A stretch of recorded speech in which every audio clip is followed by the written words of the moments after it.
नमस्कार दोस्तों। नू हिंसा के आरोपी राजकुमार पांचाल उर्फ बिट्टू बजरंगी ने भी हरियाणा विधानसभा चुनाव लड़ने का फैसला कर लिया है।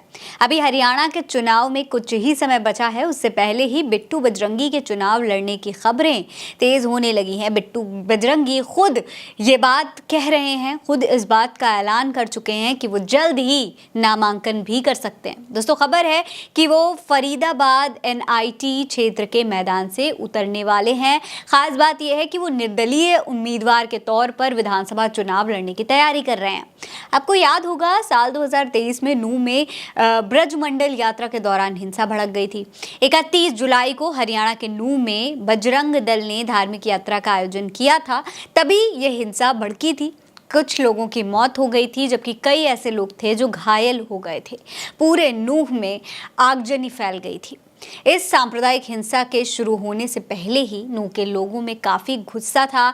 ये संभावना लगाई जा रही थी कि नूंह में हिंसा जल्द ही भड़क सकती है, जिसकी कई वजहों में से एक वजह बिट्टू बजरंगी भी थे। जी हाँ, नूंह हिंसा की सबसे बड़ी वजह अगर हम कहें तो बिट्टू बजरंगी को ही इस हिंसा की वजह माना जाता है। बिट्टू बजरंगी की एक वीडियो सोशल मीडिया पर काफ़ी वायरल हुई थी, जिसमें वो भड़काऊ भाषण देते हुए दिखाई दे रहे थे। कई भड़काऊ बातें उन्होंने कही थी, एक संप्रदाय को टारगेट करने की कोशिश भी की थी। अपनी वीडियो में बिट्टू बजरंगी ने क्या कहा था वो भी हम आपको बता देते हैं। देखिए, उन्होंने कहा था कि पूरी लोकेशन दे दूं कि मैं कहां कहां से जा रहा हूं, नहीं तो ये कहेंगे कि बताया नहीं, कि हम ससुराल आए और मुलाकात नहीं हुई, इसीलिए हम पूरी लोकेशन देंगे। अभी हम पाली हैं और निकलेंगे धौंस से, फूल माला तैयार रखना, कोई दिक्कत नहीं है।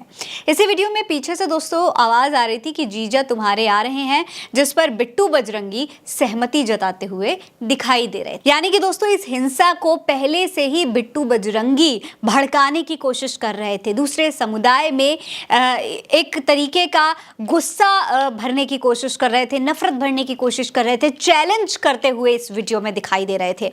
जिसके बाद हिंसा भड़की, तमाम लोगों को, तमाम घरों को नुकसान हुआ, आगजनी हुई, पथराव हुए और फिर बिट्टू बजरंगी गिरफ्तार भी हुए। हालांकि बाद में उन्हें जमानत भी मिल गई थी।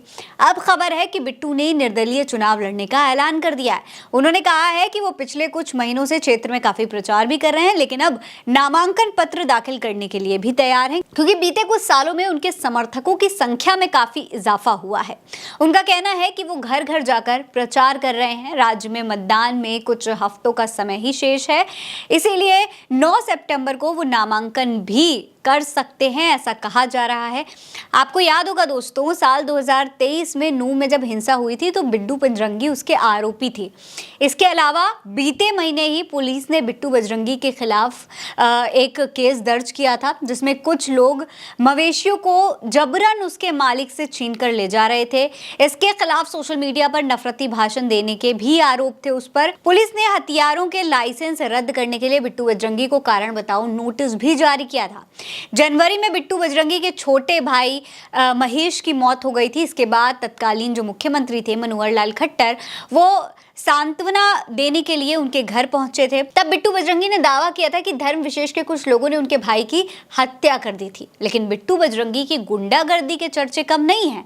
हरियाणा में उनके गुंडागर्दी के काफ़ी किस्से, काफ़ी चर्चे मशहूर हैं। जुलाई में ही उनके खिलाफ फरीदाबाद में 3 दिन में 3 केस दर्ज हुए थे। कुछ समय पहले बिट्टू बजरंगी और उनके सभी साथी एक युवक को बेरहमी से पीटते हुए भी दिखाई दिए थे। कुछ युवकों ने उस लड़के को पकड़ा हुआ था, उसके दोनों हाथ और पैर पकड़ रखे थे और बिट्टू बजरंगी उस पर लाठी डंडे बरसाते हुए दिखाई दे रहे थे। ऐसे में एक आरोपी का चुनाव में खड़ा होना वाकई हैरान करने वाला है, और वो भी तब जब वो कह रहा हो कि बीते कुछ समय में उसके जो समर्थक हैं, उसके जो फॉलोअर्स हैं, वो काफी बढ़ गए हैं। उसके फॉलोअर्स में, उसके समर्थकों में इजाफा हुआ है। सोचिए दोस्तों, एक आरोपी जिस पर हिंसा भड़काने का आरोप है, जो गुंडागर्दी करता है, जिस पर तमाम केसेस दर्ज हैं, उसका इतना समर्थन हो गया है, उसको इतना समर्थन मिल रहा है कि वो चुनाव उस समर्थन के बल पर लड़ने की ऐलान कर चुका है, निर्दलीय चुनाव लड़ने जा रहा है। जाहिर सी बात है, ये हमारे समाज का एक नया रूप दिखाता है। लेकिन बड़ी बात यह है कि अगर बिट्टू बजरंगी जैसे लोग जीत जाते हैं, उनकी जीत होती है, तो सोचने वाली बात होगी कि उस राज्य का, उस क्षेत्र का आगे क्या हाल होगा। जब सत्ता में ना रहते हुए वो इतने खूंखार हैं, इतनी गुंडागर्दी कर लेते हैं, तो अगर उनके हाथ में सत्ता का बल आ गया तो वो क्या कुछ कर सकते हैं। दोस्तों, भारतीय जनता पार्टी और कांग्रेस की ओर से भी लगातार उम्मीदवारों के नामों का ऐलान किया जा रहा है। रविवार को ही कांग्रेस ने भी 9 नए नामों की सूची जारी करी है। आप बिट्टू बजरंगी के निर्दलीय चुनाव लड़ने के बारे में क्या सोचते हैं, मैं कमेंट सेक्शन में लिखकर जरूर बताइएगा। ये खबर आप उल्टा चश्मा यूसी पर देख रहे हैं। नमस्कार।